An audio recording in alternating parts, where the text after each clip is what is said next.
तर अकोल्यातील निवडणूक निर्णय अधिकारी कार्यालयातील बत्ती गुल झालेली आहे। झोन क्रमांक 5 मधील बत्ती गुल झाली। मोबाईलचा टॉर्च लावून उमेदवारी अर्ज भरण्याचं काम सुरू झालेलं आहे। ऐनवेळी जनरेटरही चालू होत नसल्यामुळे कर्मचाऱ्यांची तारांबळ उडाली। जवळपास 20 मिनिटांपासून वीज पुरवठा खंडित आहे।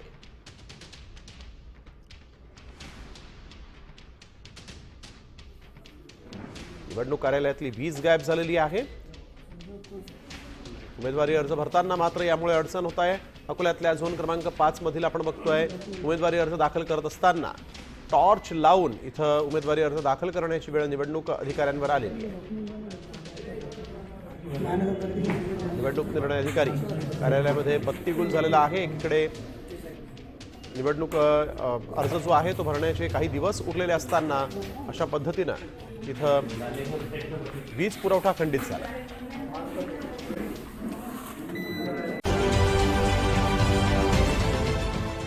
देश विदेशातील प्रत्येक घडामोडींचे लाईव्ह अपडेट मिळवण्यासाठी आता साम टीव्हीच्या सर्व सोशल मीडिया प्लॅटफॉर्मला लाईक, फॉलो आणि सबस्क्राईब करा।